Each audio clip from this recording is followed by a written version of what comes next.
Today, I live in a nation, unfortunately, ladies and gentlemen, where a cigarette which can kill you is sold openly, but when a girl has to buy sanitary pads, she has to hide them in black polythenes. Today, I live in a nation where it's been 77 years since the white man has left this nation, but we are still living in that inferiority complex, using fairness creams to whiten our skin, whiten our culture, whiten our education, whiten our standard of life.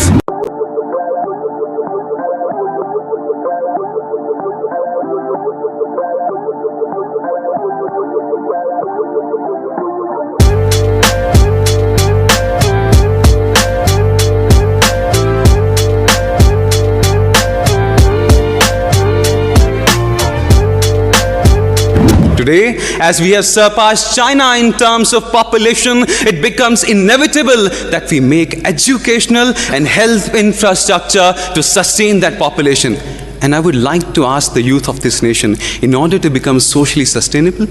we need to enforce and increase our employment avenues. Why should, as young people, we should only dream about becoming IAS officers, doctors and engineers in this nation of Mahatma Gandhi and vocational education? Why cannot I dream a nation in which through vocational education, a young Dalit boy from Gujarat becomes the leading shoemaker of the world? Why cannot I dream of a nation when a barber from Tamil Nadu becomes the hairstylist of Hollywood actors? And when through this entrepreneurship and skill development, our youth become job givers rather than job seekers, will lead a sustainable economy.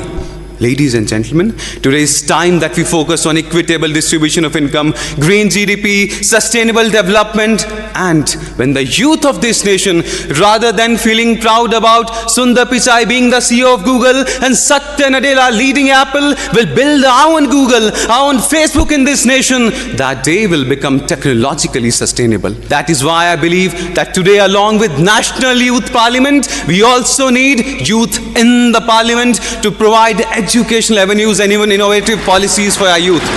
I believe that today, as we have an Indian administrative services for our bureaucracy, we need to have an Indian political service for our politicians so that they can be sustained and engrossed with policy making, and good policies can be converted and transferred from one government to another, irrespective of their political policies. But, and I say this but in capital letters, ladies and gentlemen, irrespective of what society, culture, ecology we have, if our youth does not have the educational wisdom to use this potential, we cannot lead to a sustainable future.